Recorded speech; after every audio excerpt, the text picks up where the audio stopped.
here from Highway 51 Exchange, your equipment rental headquarters, south of Clinton on US 51. Check our banner ad on DeWittDailyNews.com to book online today and pick up tomorrow. Highway 51 Exchange. Longview Community Bank is now open in Clinton, investing in rural Illinois. I'm Vice President Nate Sams. Stop by for a visit or to find out how we provide real local banking. Click our banner ad at the top of the local news page on DeWittDailyNews.com. Your friend is Central Illinois, WHOW. Top of the morning. Thanks for being with us. I'm your host today, Seth Lawrence. The WHOW Morning Show streams to Facebook and YouTube, brought to you by Peterson Insurance, your Pekin Insurance agent in Clinton. My guest on the Zoom today is Mr. Jason Spang, who I think, Mr. Spang, we find in a mobile office right now. How you doing?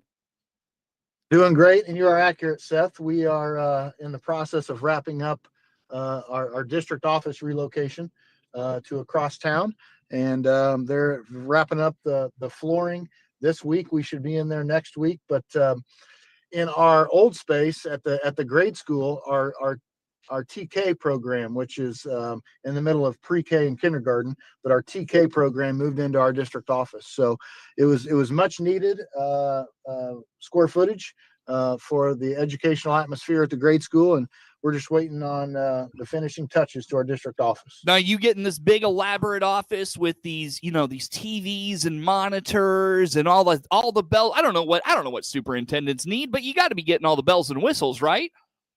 Seth, my goal is to be in my office as little as possible. I try to be out and about, visible in the district, and I am not a hard guy to please. So I just have the bare essentials. It is going to be a new space, which I'm ecstatic for my secretary and my bookkeeper, and they've certainly deserve it. But yeah. It is. I mean, all kidding aside, it's a newly renovated space. Obviously we're going to have all the bells and whistles that we had to be able to connect to our server and things like that. We're going to connect through a VPN, but it's much needed. Gives ourselves a little bit more privacy from the hustle and bustle being in an ed center. And so we're excited about it. Yeah, sure. Well, to that end, Mr. Spang, let's dive into that. Wasn't the only thing going on in Mt Pulaski Schools this summer in terms of renovations and construction. What else was happening? Yeah, so we just completed our bus barn renovation.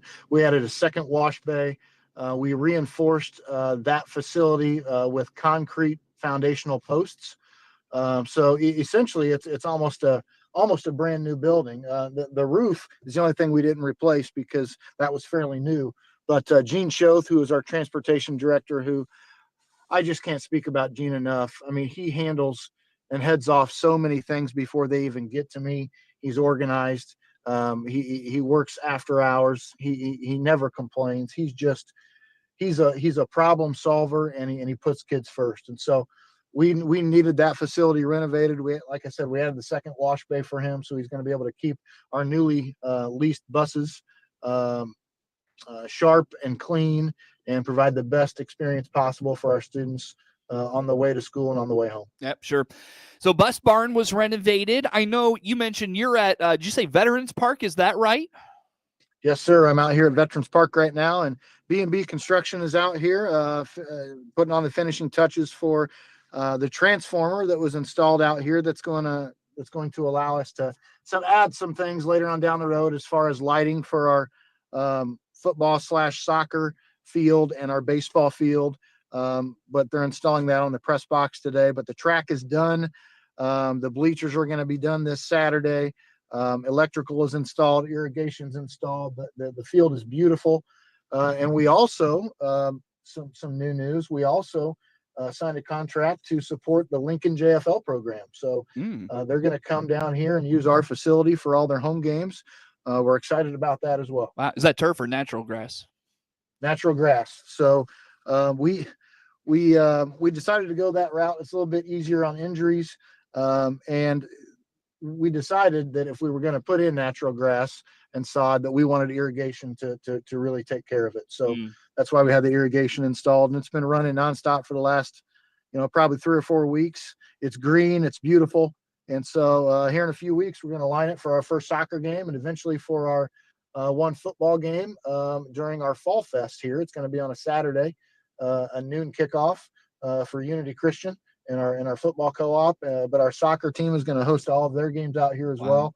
So it's a really exciting time. And then obviously our new cross country team is using the track to practice right now, since that's a fall sport. And of course, in the spring, our junior high and high school track teams will have this brand new facility out here. Yeah.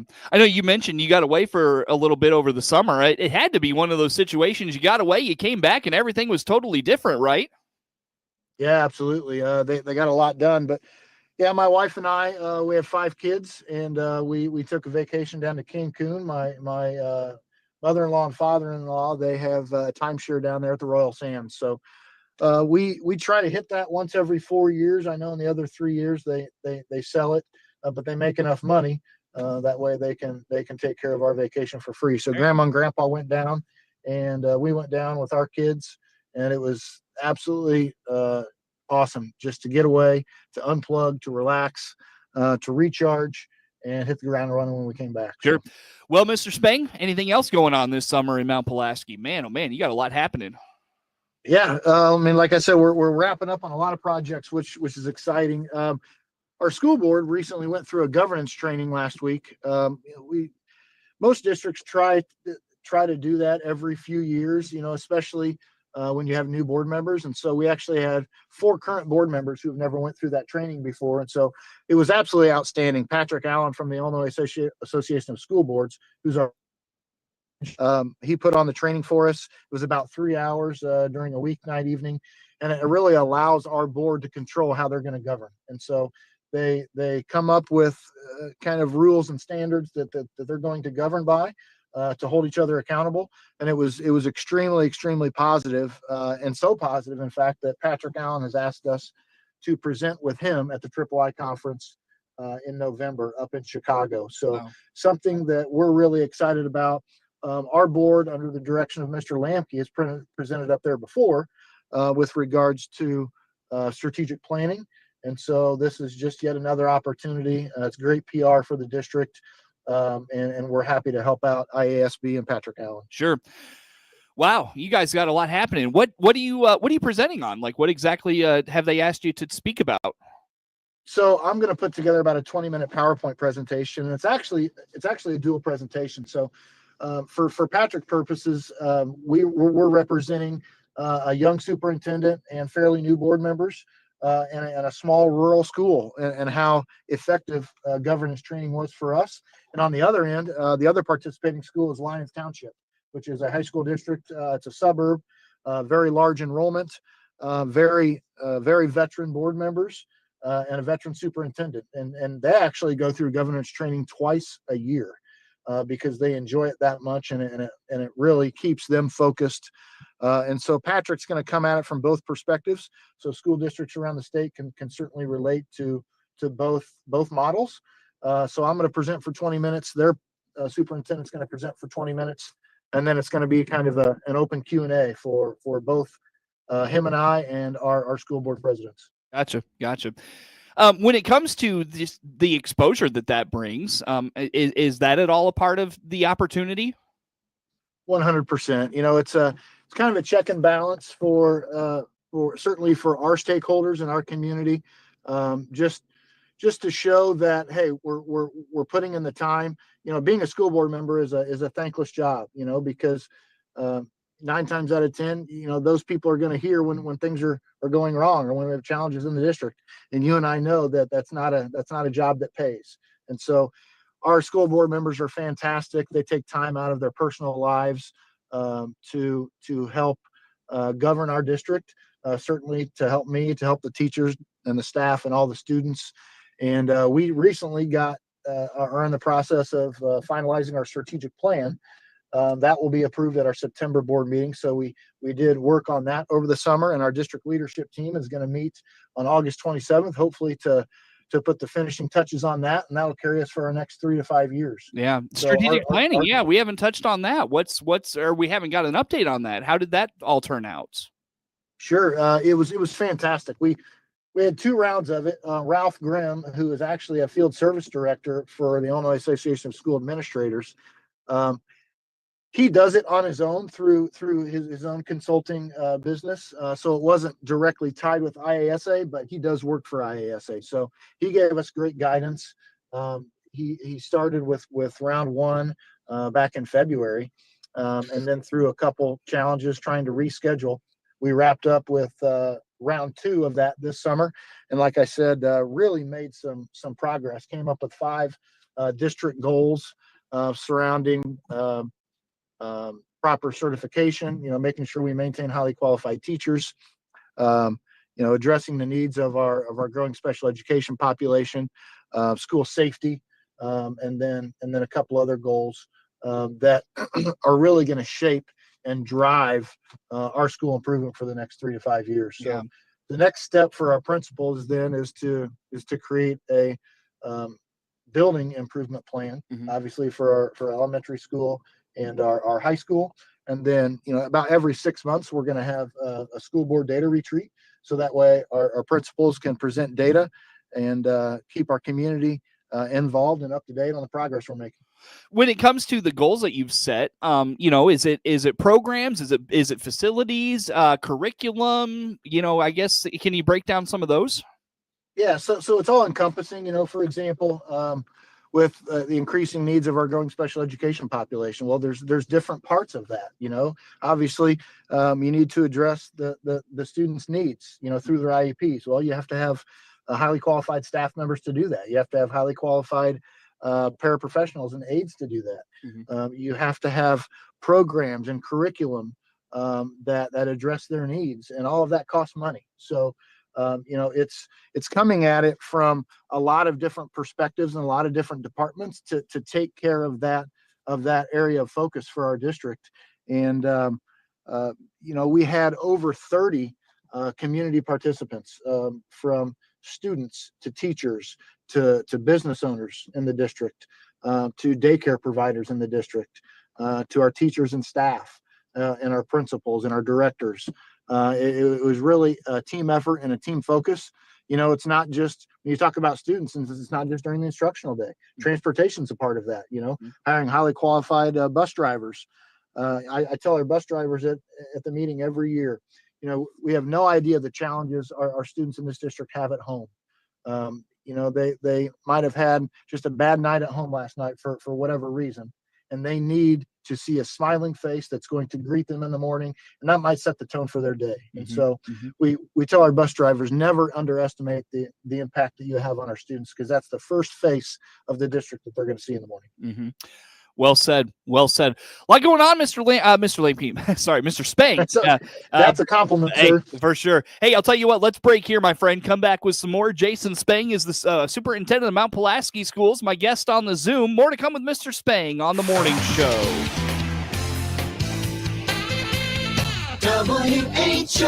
WHOW. With your Farm Bureau membership. Let's check the opening numbers now at the Chicago Board of Trade on this Thursday. Jim Taylor, RFD Radio Network, slightly higher with corn, beans, and Chicago wheat. September corn opening $3.82, up 2 pennies. December corn up to $4.06, and March corn $4.23 3/4, up 1 3/4. September beans starting the day $10.17 3/4, up 2 3/4. November beans up 2 1/4, $10.38 1/4. January beans $10.57 1/2. Up 2 1/4. September wheat opening $5.09, up 3 1/2. December wheat up 3 1/4, $5.31 1/2. March wheat $5.49 3/4, up 3 1/4. September bean meal $2.90 2.20, that's up 20 cents. And September bean oil $51.66, up 46 cents. Opening numbers at the Chicago Board of Trade on this Thursday morning. Jim Taylor on the RFD Radio Network. The WHOW Morning Show is now video streamed live on the WHOW WEZC DeWittDailyNews.com Facebook page and on the new WHOW TV YouTube channel. Watch morning show host Seth Lawrence interview guests live, as well as watch archived video podcasts of any interview you missed. Whether on Facebook or YouTube, we're providing 2 more ways that Central Illinois' local news station, WHOW, delivers compelling content for you. Your friend in Central Illinois, WHOW. Once again, and good morning. Thanks for being with us. I'm your host today, Seth Lawrence. The WHOW Morning Show streams to Facebook and YouTube, brought to you by Peterson Insurance, your Pekin Insurance agent in Clinton. Again, my guest on the Zoom today is Jason Spang, Superintendent of Mt Pulaski Schools. Well, Mr. Spang, we got to a lot there in that first segment. What else is happening in Mt Pulaski these days? Just like most school districts, we're kicking off the year, hitting the ground running. We've got we're really excited about our softball co-op with Buffalo Tri-City and our football co-op with Unity Christian. The sports we have here at home, we have a new volleyball coach this year. And so that program had a really, really positive summer. We also have a new basketball coach for boys, and they had a really positive summer as well. Academically, to start the year, we brought in training for teaching with the Danielson model. We've evaluated under that model in the past, but we did move away from student growth. So there was laws passed in the last few months that allowed school districts to take student growth out of their evaluation process for teachers. So we did that, and we went through that training. So we had 2 representatives from the IPA come and provide training for our teachers that first day. And then we also brought NWEA in, which we use map testing to test our students' academics in the fall, winter, and spring. And so we brought their representative in for that second day in the morning and the afternoon, and our teachers got to sit down with him. And our teachers are actually, we had a set of teachers that presented at the MAP conference in New Orleans this summer, and they're also going to present next summer at the MAP conference as well.